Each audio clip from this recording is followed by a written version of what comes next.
आइए इस वीडियो में अपने लर्निंग का थ्योरी चैप्टर 16 का ही कुछ सम्स देखते हैं। तो सबसे पहले क्वेश्चन नंबर 4 स्टार्ट करते हैं। Bose limited has developed a special product. Details are as follows. The product will have a life cycle of 5000 units. मतलब पूरा लाइफ साइकिल है जिसमें वो 5000 यूनिट का प्रोडक्ट बन पाएगा पूरा लाइफ में। It is estimated that the market can absorb first 4500 unit at rupees 64 per unit, and the product will enter the decline stage of its life cycle. तो first 4500 unit के लिए unit जो है बिक जाएगा 64 करके, रिमेनिंग के लिए डिक्लाइन हो जाएगा। The company estimates the following cost structure. Direct labour per hour 6 ₹6 और अदर वेरिएबल ओवरहेड 19 रुपये पर यूनिट है। तो fix cost will be 4000 over the life of the product. मतलब पूरा प्रोडक्ट लाइफ में 40,000 का फिक्स कॉस्ट लगेगा। The labour and both of these cost will not change through out the life cycle. मतलब both labour cost, मतलब ये दोनों cost change नहीं होगा पूरा लाइफ साइकिल में। The first batch of 100 unit will take 1000 hours labor hours to produce. There will be an 80% learning curve that will continue till 2500 unit have been produced. 80% learning curve है। Batches after the level will each take the same amount of time as 25th batch. The batch size will be 100 units. तो number of batches कितना हो जाएगा? Total unit है 5000 divide by 100 करेंगे तो 50 batches हो जाएगा। द क्यूमुलेटिव रिक्वायरमेंट क्या है? The cumulative average time per batch for first 25 batches. तो ये पहला सॉल्यूशन देखते हैं। तो पहला का cumulative average time per batch for first 25 batch. तो यहाँ पे तो पहला का सॉल्यूशन देखते हैं। Cumulative average time per batch for first 25 batch. Usual learning curve model का ये फॉर्मूला था y is equal to ax to the power b, जहाँ पे y is equal to average time per batch. Average time जैसे यहाँ पे पर batch average time कितना लग रहा था? फर्स्ट बैच का लग रहा था 1000 आवर्स, तो वो 1000 आवर्स आएगा। Time required for first batch in hours. अब x का मतलब हो गया cumulative number of batches produced और b का मतलब लर्निंग कोएफिशिएंट, वही लर्निंग कर्व का जो 80% था उसका कोएफिशिएंट। तो सब यहाँ पे फॉर्मूला पुट करते हैं। तो average cumulative average time per batch for first 25 batch का क्या हो जाएगा? y is equal to 100 labour hours लग रहा था फर्स्ट बैच के लिए, और टोटल 25 बैच का निकालना है, और कोएफिशिएंट वो लर्निंग कर्व का -0.322 था। तो यहाँ पे log y is equal to हो जाएगा log 1000 माइनस 0.322 इंटू log 25। तो log y is equal to log 1000 और ये 0.322 और 25 को अपने 5 इंटू 5 भी लिख सकते हैं, तो log 5 इंटू 5 लिख दिए। तो log y is equal to क्या हो जाएगा? log 1000 माइनस 0.322 और ये जो 2 बार 5 लिखे थे तो यहाँ पे 2 आ गया, और इंटू log 5। तो log y is equal to log 1000 का जो होता है वैल्यू यहाँ पे 3 आ गया, वैसे ये सेम आ गया 0.322 इंटू 2 और log 5 का वैल्यू यहाँ पे। इन सबको सॉल्व करते हैं तो log y is equal to 2.549863 आ जाता है। तो y का एंटी लॉग ऑफ इतना आ जाएगा। तो और एंटी लॉग का जो वैल्यू है क्वेश्चन में दिया हुआ है y is equal to 354.7 hours. तो आ गया यहाँ पे y cumulative average time per batch for first 25 batches y is equal to 354.7 hours. अब क्वेश्चन का सेकेंड रिक्वायरमेंट है the time taken for first 25 batch if average time for 25 batches is 359.4 hours. तो the time taken for 25th batch का time निकालना है। यदि average time 24th batch का दिया हुआ है तो मतलब दिया हुआ है 9.4 आवर्स। तो यहाँ पे time taken for 25th batch क्या हो जाएगा, total time for first 25 batches. तो यहाँ पे देख सकते हैं एक बैच का अपना 25 के लिए निकला था 354.7 आवर्स। तो 25 बैच से इनटू कर देंगे तो 25 बैच का टोटल टाइम निकल जाएगा 8867.5 आवर्स। तो total time for first 24 batch क्या हो जाएगा,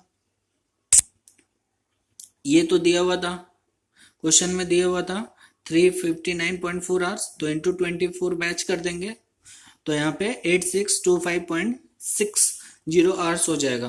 तो time taken for 25th batch, तो जो टोटल 25 बैच में समय लगा है माइनस कर देंगे जो टोटल 24 बैच में समय लगा है। तो 8867.5 माइनस ये वाला 8625.60, तो यहाँ पे 241.90 आवर्स लगेगा time taken for first 25th batch.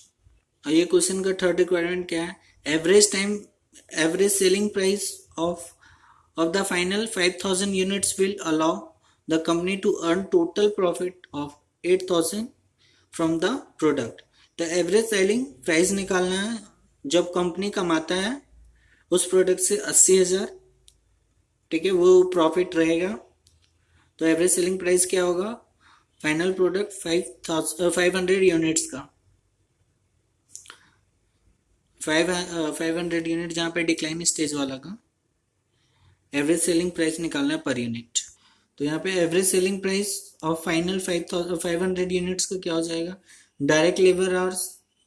तो डायरेक्ट लेबर आवर्स ये अपने कैलकुलेट किए तो ऊपर में 8867.50 ये 25th बैच का था, 25 बैच का प्लस 241.90 ये वाला 20 इंटू 25 बैच, मतलब नेक्स्ट 25 बैच का ये आ गया। तो टोटल 50 बैच आ गया इंटू 6 करके, 6 रुपया लेबर पर लेबर आवर था। तो यहाँ पे 89490 ये आ गया डायरेक्ट लेबर।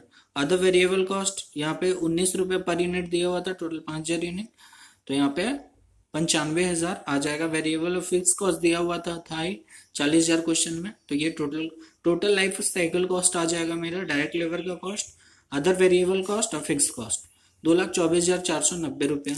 और डिजायर प्रॉफिट कितना कमाएगा ये 50,000, सॉरी डिजायर प्रॉफिट यहाँ पे प्रॉफिट था 80,000 का, जो कि क्वेश्चन में दिया हुआ था कि इतना कम से कम कमाना ही होगा। तो यहाँ पे ये डिजायर प्रॉफिट है 80,000 का, वो अपने यहाँ पे लिख दिए हैं। तो एक्सपेक्टेड सेल प्राइस क्या हो जाएगा, टोटल कॉस्ट और डिजायर प्रॉफिट जो था 80,000 का, तो 3,04,490 का एक्सपेक्टेड सेल्स हो जाएगा 5,000 यूनिट का 19 करके, ठीक है। अब यहाँ पे लेस कर देंगे सेल्स वैल्यू 4500 यूनिट का जो 64 करके बिक रहा था, तो 2,88,000। तो रिमेनिंग क्या है कि 5,000 यूनिट के लिए, सॉरी 500 यूनिट के लिए आ जाएगा सेल्स वैल्यू। तो सेल्स वैल्यू डिक्लाइन स्टेज का 16,490 है और सेल्स यूनिट डिक्लाइन स्टेज का 500 था, तो 16,490 डिवाइड बाय 500 करेंगे तो average selling price per unit आ जाएगा 32.98 per unit for last 500 units के लिए। आइए क्वेश्चन नंबर 5 रीड करते। B parts incorporation USA based firm have just inverted a new part B20. New part has a budgeted total profit 75,000 from the first 256 parts. Total 256 parts है और total profit 75,000 है, ठीक है। The time taken to produce first part को produce करने के लिए 112.5 hours लगता है। The labour rate is 20 per hour. A 90% learning curve is expected to apply indefinitely. Calculate the sensitivity of the budgeted total profit from the first 256 parts to changes in the learning curve. तो sensitivity निकालना है of the budgeted profit का from 256 parts का। तो ये देखते हैं changing in learning curve। तो यहाँ पे देखते हैं cumulative average time for 256 parts क्या हो जाएगा। तो यहाँ पे दिया हुआ था फर्स्ट पार्ट का टाइम लग रहा था 112.5 आवर्स, तो 112.5 आवर्स आ गया और टोटल 256 पार्ट्स था, तो 256 को अपने 8 बार 2 के स्क्वायर लिखेंगे तो 256 आ जाएगा। और यहाँ पे लर्निंग कब दिया हुआ था 90%, तो 90% यहाँ पे लर्निंग कर्व है और ये 9.9 पे पावर 8 हो जाएगा, क्योंकि अपने 2 टू द पावर 8 करेंगे तो 256 आ जाएगा। तो वैसे यहाँ पे इसको सॉल्व करेंगे तो आ जाएगा यहाँ पे 48.43 आवर्स। तो वैसे ही टोटल टाइम फॉर 256 पार्ट्स क्या हो जाएगा, इतना तो एक पार्ट्स का आया तो इंटू 256 कर देंगे तो यहाँ पे 12,398.08 आवर्स आ जाएगा। तो टोटल लेबर कॉस्ट क्या आ जाएगा 256 का, तो एक आवर पे 20 रुपए लग रहा था, टोटल इतना आवर्स था, तो टोटल आवर्स इंटू 20, तो यहाँ पे 2,47,961.60 आ गया। तो revise labour cost for zero profit क्या आ जाएगा, तो जो कॉस्ट था 2,47,961, उसमें प्रॉफिट अपने ऐड कर देंगे जितना कमाना था, 75,000 जो क्वेश्चन में दिया हुआ था, तो 3,22,961 आ गया, 75,000 क्वेश्चन में था। तो total time for 256 parts revised क्या हो जाएगा, तो यहाँ पे आप देख सकते हैं कि टोटल कॉस्ट जो लेबर का रिवाइज कॉस्ट है 3,22,961 है। अगर उसमें पर रेट पर आवर का अगर डिवाइड कर देते जो 20 था तो अपने नंबर ऑफ आवर्स आ जाएगा। तो total cost divide by rate per hour पर लेबर आवर, तो 16,148.08 आवर्स आ गया। तो क्यूमुलेटिव टाइम फॉर 256 आवर्स क्या आ जाएगा, तो 256 आवर्स आ जाएगा। जैसे टोटल टाइम फॉर इतना आ गया 16,148 256 पार्ट्स के लिए, तो एक पार्ट्स के लिए कितना आ जाएगा, तो 16,148 डिवाइड बाय 256, तो 63.08 आवर्स। तो अब आइए देखते हैं यहाँ पे यूजुअल लर्निंग कर्व का जो फार्मूला आता है, y is equal to a x b, where y is equal to average time per part for x part और a time required for first part और x equal to cumulative number of parts और b is equal to learning coefficient log वाला। तो इसको solve कर लेते हैं। 63.08 ये अपना आ चुका है cumulative average time for 256 part. 63.08 is equal to 112.5 जो दिया हुआ था कि time taken to produce first part was 112.5 hours, तो वो टाइम दिया हुआ था और टोटल कितना पार्ट्स था 256 टू द पावर b, जो कि यहाँ पे लर्निंग कर्व है। तो अपने सॉल्व करेंगे तो 63.08 divide by 112.5 is equal to 0.5607 equal to 2 to the power 8 हो जाएगा 256 को और b हो जाएगा। तो इसका लॉग ले लेंगे तो लॉग आ जाएगा, इसके पहले लॉग आ जाएगा और ये 2 के पहले लॉग, दोनों साइड से लॉग लिए, तो यहाँ पे लॉग इतना हो जाएगा और 8 पहले आ जाएगा और b पहले आ जाएगा, इंटू हो जाएगा और log 2 बच जाएगा और log तो यहाँ पे log 0.5607 is equal to 8 into log r divide by log 2 हो जाएगा प्लस इंटू log 2 हो जाएगा। तो यहाँ पे log अपना 0.5607 is equal to 8 log r हो जाएगा, ठीक है। तो यहाँ पे log 0.5607 is equal to log cut गया तो r टू द पावर 8 और 8 का स्क्वायर रूट कर देंगे इतना 0.5607 का, तो सॉल्व करेंगे तो r आ जाएगा 0.9302, दैट इज लर्निंग कर्व 93.02 आ जाएगा। देयरफॉर सेंसिटिविटी क्या आ जाएगा 3.02 divide by 990 is equal to 3.36%। ये अपने क्वेश्चन नंबर 6 नहीं करते क्योंकि same as a question number 5 है, तो ये क्वेश्चन नंबर 5 के जैसा ही है तो नहीं करते इसको। आगे बढ़ते हैं क्वेश्चन नंबर 7 में। क्वेश्चन नंबर 7 रीड करते हैं। The gifts company make mementos for offering chief guest and other dignitaries as at functions. A customer wants 4 identical pieces of handcrafted gift for 4 dignitaries invited to its function. For this product, the gifts company estimate the following cost for the first unit of product. तो यहाँ पे पहला unit का जो product बनाने में जो cost है उसका दिया हुआ है। Direct variable cost excluding labour cost है 2000 पर यूनिट, और डायरेक्ट लेबर 20 आवर्स लगते हैं 50 करके, तो 1000 hours, sorry 1000 rupees per unit. 90% learning curve है, learning curve ratio is applicable and one labourer works for one customers order. What is the piece? What is the price per piece to be quoted for this customer if targeted contribution 1500 per unit? तो यहाँ पे target contribution per unit दिया हुआ है 1500, तो इसमें variable cost इसमें add कर देंगे फिक्स कॉस्ट, तो मेरा सेल आ जाएगा। मतलब कंट्रीब्यूशन दिया हुआ है कि 1500 कमा के ही कितना कोट करेंगे एक पीस के लिए। तो आइए इसका सॉल्यूशन देख। तो अपना कोट कितना करेंगे कि जितना कॉस्ट है उसमें ऐड कर देंगे कंट्रीब्यूशन, तो उतना प्राइस अपने कोट करेंगे कम से कम। तो आइए इसका तो सॉल्यूशन देखते हैं। वेरिएबल कॉस्ट पर यूनिट दिया हुआ था, वेरिएबल कॉस्ट 2000 दिया हुआ था ऊपर, और लेबर कॉस्ट जिसमें 90% लर्निंग कर्व था, तो यहाँ पे टोटल 4 यूनिट बनाना था, तो 2 इंटू 2 करेंगे तो 4 यूनिट आ जाएगा। तो यहाँ पे लर्निंग कर्व का बेनिफिट मिलेगा।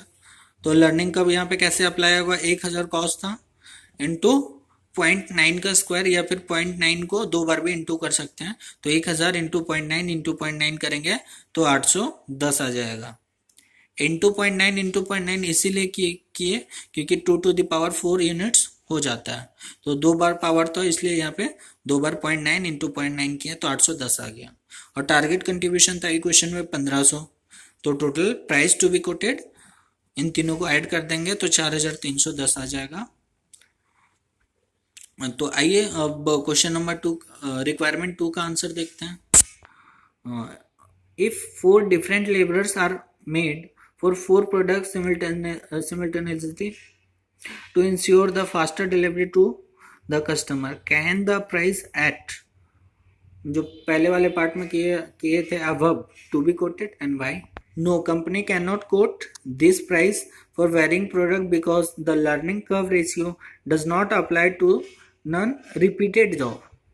हाँ, लर्निंग कर्व का बेनिफिट तभी मिलेगा जब सेम लेबर सेम काम को बहुत बार करेगा, तो उसमें एक्सपीरियंस हो जाएगा, तो उसका बेनिफिट मिलेगा, तो उसमें कॉस्ट कम आ जाता है। Each product will carry a different price according to its direct labour hours. आइए अब अपने क्वेश्चन नंबर 8 देखते हैं। M limited manufacture a special product purely carried out by manual labour. It has a capacity up to 20,000 units. It estimate the following cost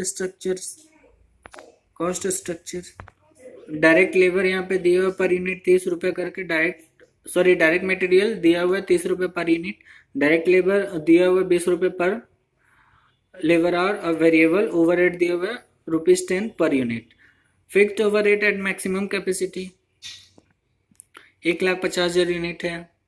it is estimated that the current level of efficiency unit each unit require 1 or for the first 5,000 units. Subsequently, it is possible to achieve 80% learning rate. The market can absorb the first 5,000 units at ₹100 per unit. What should be the minimum selling price acceptable for an order of 15,000 unit for a prospective client? तो यहाँ पे बोल रहा है कि first 5,000 unit जो produce होगा वो 100 रुपये करके बिक सकता है मार्केट में। तो यहाँ पे बोल रहा है एक ऑर्डर आ जाता है 15,000 यूनिट के लिए, तो उसके लिए मिनिमम सेलिंग प्राइस क्या हो जाएगा। तो आइए देखते हैं सॉल्यूशन। तो यहाँ पे वर्किंग नंबर 1 से स्टार्ट करते हैं, जिसमें पहले में 5,000 यूनिट का डिटेल रहेगा, सेकेंड में 20,000 यूनिट का, मतलब 5,000 प्लस 15,000 20,000 यूनिट। तो मटेरियल कॉस्ट क्या हो जाएगा, मटेरियल कॉस्ट यहाँ पे दिया हुआ है 30, तो 30 इंटू 5,000 1,50,000, वैसे ही 30 इंटू 20,000 6 लाख हो जाएगा। डायरेक्ट लेबर 20 रुपये करके, तो 5,000 यूनिट इंटू 20 तो 1 लाख आ गया यहाँ पे। वैसे ये वाला वर्किंग में अपने देख लेंगे। वेरिएबल ओवरहेड अपना जो आ जाएगा ₹10 करके पर यूनिट, तो 5,000 इंटू 10 50,000, वैसे यहाँ 20,000 इंटू 10 तो 2 लाख। तो टोटल वेरिएबल कॉस्ट यहाँ पे 3 लाख और 10,56,000। तो आइए देखते हैं यहाँ पे 2,56,000 कैसे आया। तो वर्किंग नंबर 2 देखते हैं। तो फर्स्ट 5000 यूनिट था, तो उसमें कोई लर्निंग कर्व नहीं था, तो 5000 आवर्स लग रहा था हर एक यूनिट पे एक आवर। और 10,000 यूनिट पे अपना लर्निंग कर्व हो जाता है, 10,000 यूनिट 1 आवर लग रहा था, 80% था। तो 20,000 पे कितना हो जाएगा, 0.8 का स्क्वायर हो जाएगा लर्निंग कर्व का। तो 20,000 यूनिट्स इंटू 1 आवर इंटू 0.8 का स्क्वायर, या फिर 0.8 इंटू 0.8 दो बार भी लिख सकते हैं। तो यहाँ पे 20,000 यूनिट के लिए 12,800 आवर्स लग जा रहा है। और इसका रेट तो दिया हुआ था ही, डायरेक्ट लेबर पर आवर का जो रेट था 20 था, तो 12,800 इंटू 20 करेंगे तो यहाँ पे मेरा 2,56,000 रुपया आ जाएगा। तो ये मेरा आ गया डायरेक्ट लेबर 20,000 का। तो टोटल और फिक्स्ड कॉस्ट दिया हुआ था कि 1,50,000 लगेगा, या तो अपने 5,000 यूनिट बनाएंगे या फिर 20,000 यूनिट बनाएंगे, दोनों के लिए 1,50,000 था। तो टोटल कॉस्ट यहाँ पे 4,50,000 आ गया, 12,06,000। तो कॉस्ट पर यूनिट कितना आ जाएगा, तो यहाँ पे देखिए टोटल नंबर ऑफ यूनिट था 5,000, तो 4,50,000 डिवाइड बाई 5,000 करेंगे तो 90 आ जाएगा। और वैसे ही यहाँ पे टोटल कॉस्ट है 12,06,000 डिवाइड बाई 20,000 यूनिट करेंगे तो 60.3 पर यूनिट आ जाएगा कॉस्ट। तो सेल्स प्राइस क्या आ जाएगा, ये अपना मार्केट में बेच सकते थे 5,000 यूनिट, तो 5,000 यूनिट इंटू 100, तो यहाँ पे सेल फर्स्ट 5,000 यूनिट के लिए 5 लाख आ गया, वैसे यहाँ पे 5 लाख। तो यहाँ पे बोल रहे हैं कि जो रिमेनिंग जो 15,000 यूनिट है इसके लिए क्या प्राइस चार्ज करेंगे। तो लेट करते हैं इसको, एक्स में बेचेंगे तो 15,000 यूनिट्स इंटू एक्स, तो 15,000 एक्स आ जाएगा, ये 15,000 यूनिट्स के लिए। तो यहाँ पे प्रॉफिट क्या आ जाएगा, तो प्रॉफिट आ जाएगा मेरा sales minus cost, total cost. तो यहाँ पे देखिए, यहाँ पे 5 लाख माइनस 4,50,000, तो 50,000 का प्रॉफिट। यहाँ पे 15,000 एक्स माइनस हो जाएगा, इसमें माइनस ये कैसे है, 7,06,000, टोटल कॉस्ट 12,06,000 का था, और माइनस 5,000 जो सेल से ऑब्जॉर्व हो रहा था 7,06,000 का। अपना दोनों का प्रॉफिट आ गया 5,000 यूनिट पे और 20,000 यूनिट पे।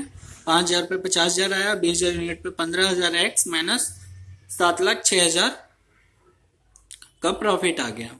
यहाँ पे अपने क्या करते हैं कि ये जो है, ये 15,000 कम से 15,000 एक्स माइनस 7,06,000 जो प्रॉफिट है 20,000 यूनिट पे, ये तो इससे ज्यादा ही होना चाहिए किसी भी हाल में।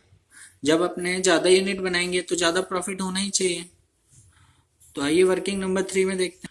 तो यहाँ पे वर्किंग नोट नंबर 3, तो 15,000 एक्स माइनस 7,06,000 जो 20,000 का प्रॉफिट था शुड बी मोर देन 50,000 का प्रॉफिट जो 5,000 यूनिट पे था। तो यहाँ पे एक्स का वैल्यू 50.4 आ गया। तो 15,000 का जो सेलिंग प्राइस है 15,000 यूनिट का, एक यूनिट का सेलिंग प्राइस यहाँ पे 50.4। तो मिनिमम सेलिंग प्राइस क्या हो जाएगा, तो total cost per unit at capacity of 20,000 is equal to 60.3। जो अपना कॉस्ट आया था, ये वाला जो टोटल कॉस्ट आया था 20,000 यूनिट पे इंक्लूडिंग फिक्स कॉस्ट भी था, तो 60.3, तो वो आ गया 60.3। तो weighted average selling price should be more than 60 मतलब कॉस्ट से ज्यादा होना चाहिए, कम से कम एक यूनिट का सेलिंग प्राइस मतलब 60.3 से ज्यादा होना चाहिए। तो यहाँ पे वेटेड क्या हो जाएगा, 5,000 को अपने बेचेंगे 100 रुपए करके जो मार्केट में बेच रहे थे, और प्लस 15,000 यूनिट को जो बेचेंगे वो एक्स माने थे, और टोटल 20,000 यूनिट 5,000 और plus 15,000 20,000 should be more then ये जो टोटल कॉस्ट पर यूनिट है 20,000 वाले का 60.3। तो इसको सॉल्व करेंगे तो 15,000 x should be more then 7,06,000, तो एक्स का सॉल्व करेंगे वैल्यू तो 47.06 आ जाएगा, कि एक्स का वैल्यू इससे ज्यादा होना चाहिए, 46.06 है। तो मिनिमम प्राइस टू कवर क्या हो जाएगा, प्रोडक्शन कॉस्ट हो जाएगा ये वाला 47.06, और minimum price to cover the same amount of profit 50.4। तो वेरिफिकेशन हो जाएगा कि ये वाला प्रॉफिट के बराबर होना चाहिए, वो इक्वेशन सॉल्व कर देंगे कि 47 माइनस 47.06 प्लस 50 जो डिफरेंस आएगा इनटू कर देंगे 15,000 यूनिट के साथ, तो 50,000 के बराबर आ जाएगा। तो ये वेरिफिकेशन भी हो गया। अब आइए क्वेश्चन नंबर 9 देखते हैं। तो क्वेश्चन नंबर 9 रीड करते हैं An electronics firm which has developed a new type of fire alarm system has been asked to quote the prospective contract. The customer requires separate price quotations for each of the following possible orders. तो यहाँ पे 3 order है, first second और third 3 order है, number of fire alarm system और उसका number है पहला ऑर्डर का 100 फायर अलार्म, दूसरे का 600 फायर अलार्म और तीसरे का 140 फायर अलार्म. तो the firm estimate the following cost per unit for the first order. तो डायरेक्ट मटेरियल 500 है, पहले ऑर्डर का कॉस्ट पर यूनिट दिया हुआ है, मतलब ये 100 का नहीं, इसमें से 1 यूनिट का डायरेक्ट मटेरियल कॉस्ट यहाँ पे 500 है. लेबर कॉस्ट दिया हुआ है पर यूनिट का, हाईली जो ऑटोमेटिक है तो 20 आवर्स इंटू 10 करके, यहाँ पे बी के लिए 40 घंटा लगता है, 1 यूनिट बनाने में 15 करके. और variable overhead absorb 20% of direct labour. ये जो लेबर है अबव ऊपर वाला उसका 20% डायरेक्ट वेरिएबल ओवरहेड. और फिक्स्ड ओवरहेड दिया हुआ है डिपार्टमेंट ए का लगेगा, और जो डायरेक्ट लेबर था एब्जॉर्ब करके, मतलब डिपार्टमेंट ए में जो 20 घंटे का था उस पर 8 करके डिपार्टमेंट ए में 20 घंटे का था 8 करके, और डिपार्टमेंट बी में जो स्किल लेबर था 40 आवर्स था जो 5 करके लगेगा. तो determined A selling price per unit of the 3 orders assuming the firm uses a markup of 20% on total cost and allows for an 80% learning curve. मतलब कॉस्ट प्लस 25% करेंगे तो सेल आ जाएगा और 80% लर्निंग कर्व है. और यहाँ पे एक्सट्रैक्ट भी दिया हुआ है 80% लर्निंग कर्व का कि x का 1.0 में 100% और 1.3 में 91.7% ऐसे करके दिया हुआ. x represent the cumulative number of, ये जो x है वो रिप्रेजेंट करता है cumulative number of total volume produced to date expressed as a multiple of initial order. और y जो है वो क्या रिप्रेजेंट करता है कि y is learning curve factor, ये लर्निंग कर्व को रिप्रेजेंट कर रहा है y for given a value expressed as a percentage of cost of initial order. यहाँ पे क्वेश्चन में रिक्वायरमेंट था कि cost per unit of each of the 3 orders का निकालना था. प्राइस पर यूनिट, हर एक ऑर्डर का प्राइस पर यूनिट निकालना था. तो आपने सबसे पहले 100 ऑर्डर्स वाले का देखते हैं. तो price per unit for first 100 units, तो देखते हैं डायरेक्ट मटेरियल 500 है और डायरेक्ट लेबर क्या आ जाएगा. डायरेक्ट लेबर तो अपना दिया हुआ था कि डिपार्टमेंट ए में क्वेश्चन में दिया हुआ था जो कि हाईली ऑटोमेटिक था, 20 आवर्स का लगता है 10 रुपया करके, और डिपार्टमेंट बी में लगता है 40 आवर 15 रुपया करके. तो यहाँ पे डिपार्टमेंट ए का 200 और बी का 600, टोटल 800 आ गया बाहर वाले कॉलम में. यहाँ पे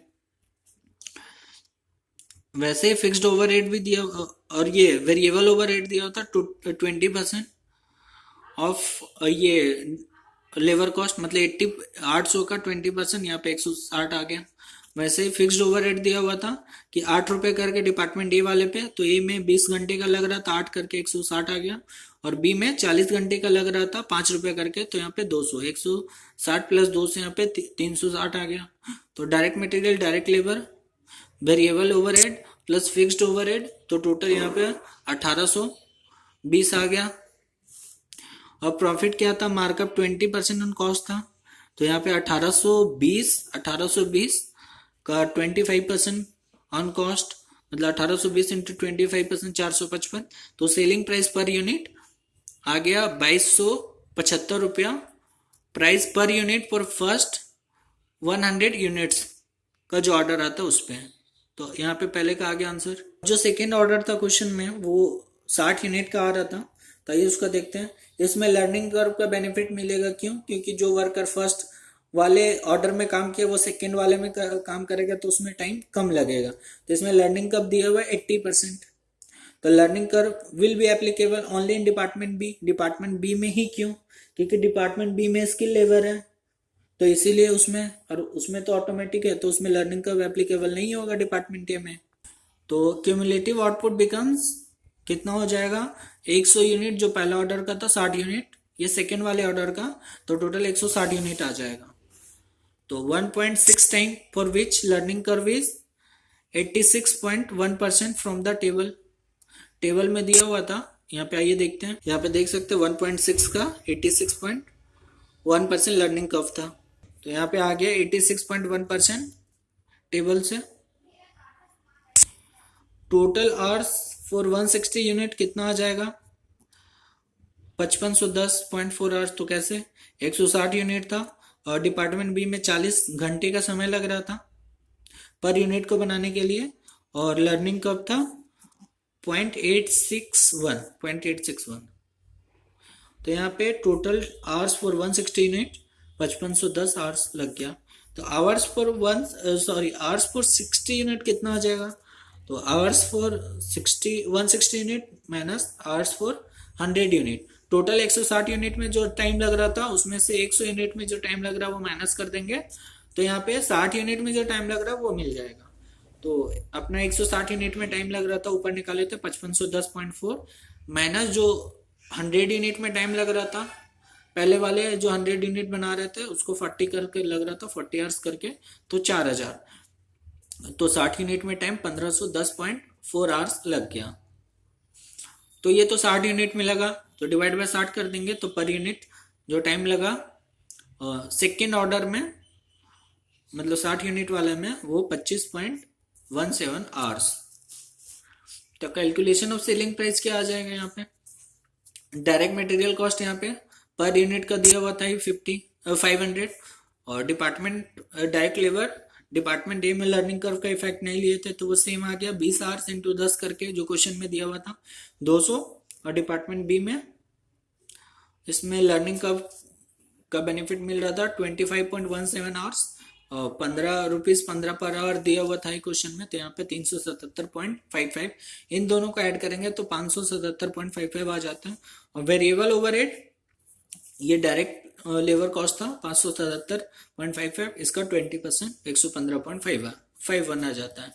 तो फिक्स कॉस्ट क्या आ जाएगा, इसका तो सेम ही रहेगा, और डिपार्टमेंट बी का सिर्फ चेंज होगा 25.17 आवर्स आ जाएगा 5 करके, तो 125.85 इन दोनों को ऐड करेंगे 285.85 ये फिक्स्ड ओवरहेड कॉस्ट आ जाएगा। तो इन सबको ऐड करेंगे तो मेरा टोटल कॉस्ट आ जाएगा, उसमें ऐड कर देंगे प्रॉफिट मार्कअप 25% इन कॉस्ट, तो ये मेरा सेलिंग प्राइस आ जाएगा। तो ये हुआ सेकंड का आंसर, कि जो सेकंड वाला 60 वाला जो ऑर्डर था, 60 यूनिट का ऑर्डर, उसमें एक यूनिट का सेलिंग प्राइस 1848.64 आएगा। यहाँ पे अब थर्ड ऑर्डर जो है 140 यूनिट का है, तो यहाँ पे price per unit for third order of 40 units, तो क्यूमुलेटिव आउटपुट क्या हो जाएगा, यहाँ पे देखते हैं price per unit for third order of 40 units, लेकिन क्वेश्चन में 140 यूनिट्स दिया हुआ है, यहाँ पे 140 दिया हुआ था तो इसको 40 कर दिया अपने। तो क्यूमुलेटिव आउटपुट क्या हो जाएगा, अपना 100 यूनिट पहले ऑर्डर का था, दूसरे ऑर्डर का 60 था, लास्ट वाले ऑर्डर का 40, तो सबको ऐड करेंगे 200 यूनिट हो जाएगा, तो 2 टाइम्स हो जाएगा यहाँ पे, 2 times which learning curve is 80% from the table. तो आप यहाँ पे देख सकते हैं 2 टाइम्स है यहाँ पे, और इसका लर्निंग कर्व 80% है। तो यहाँ पे टोटल आवर्स फॉर 200 यूनिट्स कितना आ जाएगा, 200 यूनिट था और एक यूनिट में 40 आवर लग रहा था बी का, और इंटू 80% लर्निंग कर्व 6400 आवर आ जाएगा। तो आवर्स फॉर 40 यूनिट्स कितना आ जाएगा, तो 200 यूनिट के लिए जितना समय लग रहा था उसमें से 160 यूनिट के लिए जो समय लग रहा था माइनस कर देंगे, तो 40 यूनिट के लिए जो टाइम लग रहा था वो आ जाएगा। तो अपने यहाँ पे देखे ये वाला, और जो 160 यूनिट के लिए टाइम लग रहा था 5510 ऊपर निकाले ही थे अपने यहाँ पे, जो 60 यूनिट 160 यूनिट के लिए टाइम लग रहा था 5510.4 आवर्स, तो वो वाला यहाँ पे माइनस कर दिए अपने 6400 माइनस 5510.4 आवर्स, तो 889.60 जो 40 यूनिट्स के लिए टाइम लग रहा था, तो आवर्स पर यूनिट कितना आ जाएगा 889.6 आवर्स डिवाइड बाय 40, तो पर यूनिट के लिए 22.24 आवर्स आ जाएगा। तो calculation of selling price per unit तो यही आ जाएगा, जो अपना डायरेक्ट मटेरियल था वो तो सेम ही रहेगा 500, और डिपार्टमेंट ए का भी सेम रहा, बी का चेंज होगा यहाँ पे 22.24 आवर्स आ जाएगा 5-15 करके, तो 333.60 प्लस 200 533.60 आ जाएगा। वेरिएबल ओवरहेड 20% ऑफ 533.60, तो यहाँ पे 106.72 आ गया। फिक्स्ड ओवरहेड ये तो सेम रहेगा ऊपर वाला, डिपार्टमेंट ए डिपार्टमेंट बी में चेंज होगा, तो यहाँ पे 22.24 आवर्स इंटू 5 करके तो 111.2 प्लस 160 271.20, तो इन सबको ऐड कर देंगे तो टोटल कॉस्ट आ जाएगा पर यूनिट फॉर 40 यूनिट्स जो तीसरे ऑर्डर का था, और इसमें ऐड कर देंगे मार्कअप 25% ऑन कॉस्ट 352.88, तो यहाँ पे सेलिंग प्राइस पर यूनिट आ जाएगा 40 यूनिट्स के लिए जो तीसरा ऑर्डर था 1764.40।